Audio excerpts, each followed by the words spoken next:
Maybe eventually we'll talk about Tokyo Ghoul or Josie, the Tiger, and the Fish. Yeah, I know you're probably feeling like, say, what? You have Tokyo Ghoul, the live-action version on Blu-ray? Yes, I do.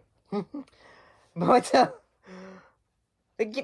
we're not talking about Tokyo Ghoul or Josie, the Tiger, and the Fish. We're talking about Pokemon the movie 2000.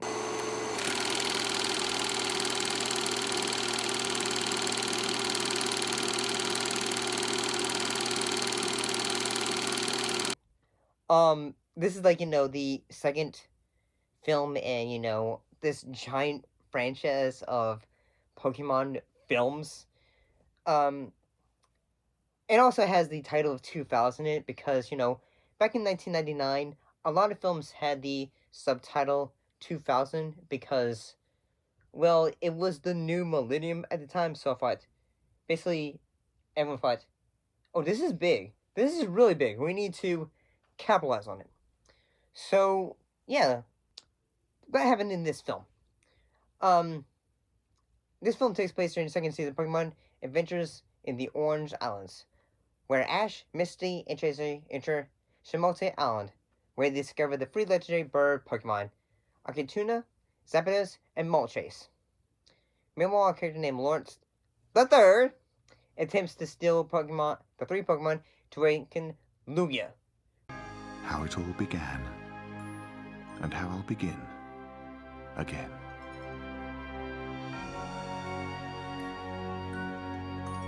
Which proves dangerous for the legendary Pokemon, Lugia, and Ash himself. Yes, I grew up with the original, Pokemon, Mewtwo and all that, the original film. I'm honestly say the two films that, when it came to Pokemon, that I had grown to watch quite often when it came to, things like Cartoon Network, was this film, and also, the third film, which had Entei in it. Looking back after having watched this film, thank you, PokeWiki. PokeWiki. Yeah, they have it on there. I'm gonna say this film still is relatively good. I kind of like I think the animation, they have those little bit of, CG shots to, say, okay, things, Lawrence, he's coming down from, his ship or something like that. O chosen one, into thine hands bring together all three. Their treasures combined tame the beast of the sea. Now it begins. And all that. Okay, I think those are relatively good shots. I still the moments when Articuno, Zapdos, and Moltres, when they're all flying in the air together and such, okay, this looks really good.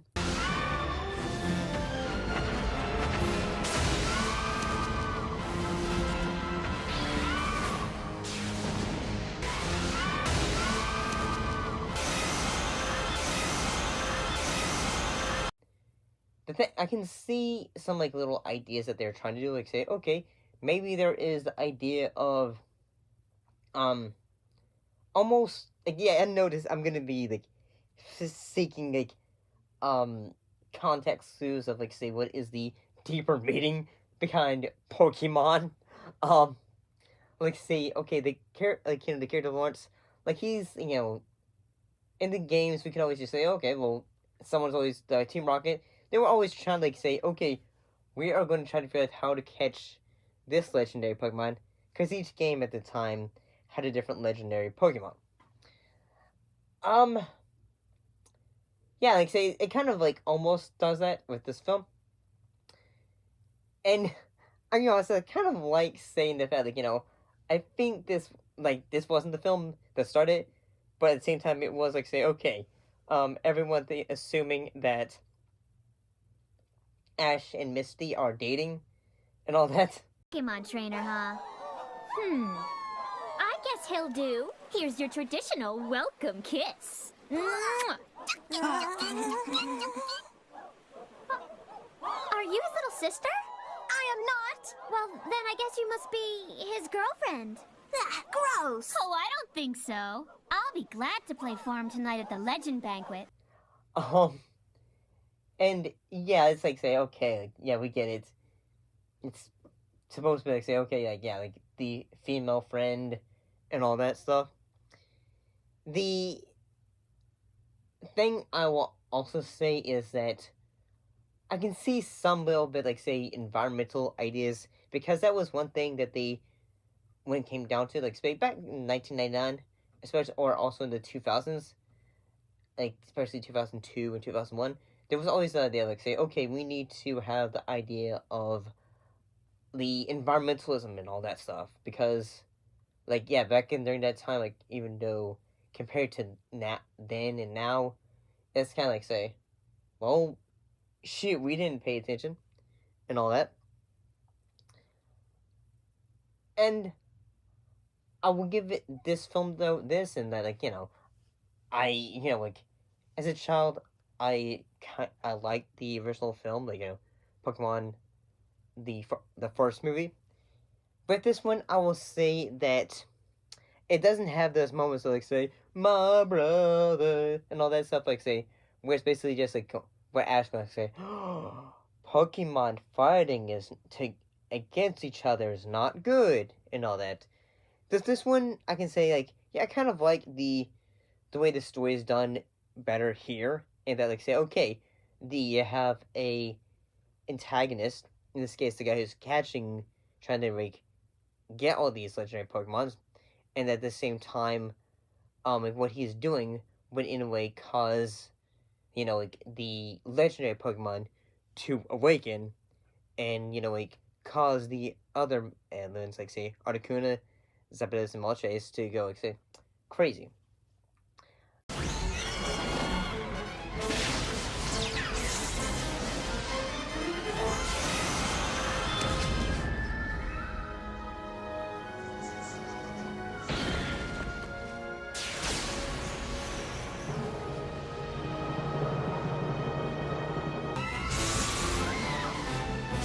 I don't know, I could be wrong, Biz, but Articuno, I feel like for the film they gave I think they gave it the voice of almost Mothra, because it kind of reminds me of that.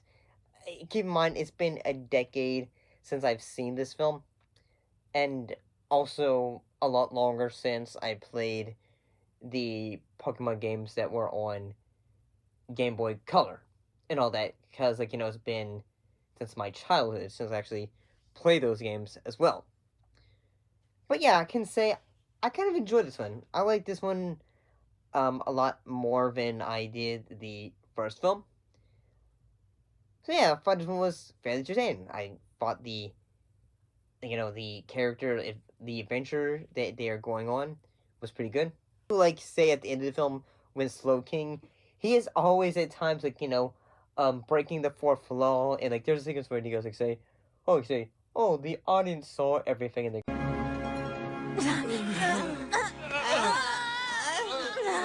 Who'd believe it? For once, we were heroes. Too bad nobody saw us. Guess again. Huh? What did you say? Lots of people saw what you did out there. And all of them are watching you right now. Oh, then I guess the bad guys Are finally Good guys! Okay, see? Oh, well, maybe we can turn good. But there's no money in that. Then maybe we can do something else and all that. Like, they didn't have the Team Rocket.